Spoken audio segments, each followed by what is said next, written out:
तू जितना खर्चा करेबू हम उतना खर्चा करब, ओकरा खातिर हम भागल ना हई। आ जदी हमरा के छोड़ के गइलू तो बुझ लीह हम संतोष पागल नहीं। बना मुझे ज्यादा तू चिराई उड़न बाज हो तो बुझ ली हम होई रंगबाज हो, बुझ ली हम होई रंगबाज हो।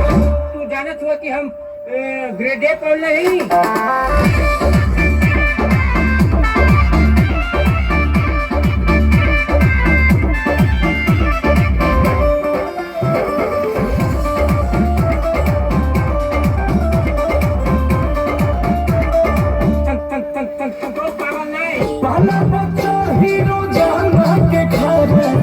जितना हमसे करही बेर तोरा से बेसी हम ले ले बानी सीछा, पीछा छोड़ा नहीं बड़ी बेर।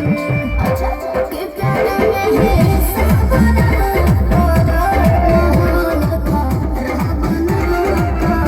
बुझलो। अरे करे जा जितना तुहरा से रात में बात कइले बानी न उतना केहू औरी खाती जागल ना है। लेकिन जदी तू हमार दिल तुरलू तो बुझ लीह हम संतोष पागल नहीं। बना बुझे ज्यादा तू चिराई उड़न बाज हो तो बुझ ली हम होई रंगबाज हो, बुझ ली हम होई रंगबाज हो।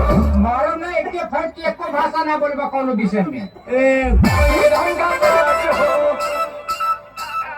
होई रंगबाज हो।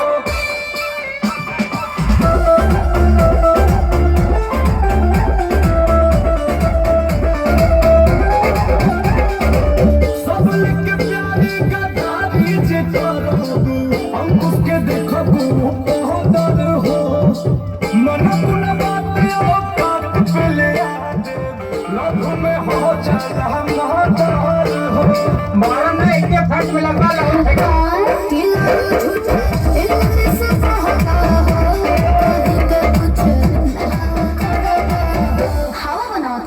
अरे करे जा हम बरसी ना खाली गरजे वाला बादल ना होई।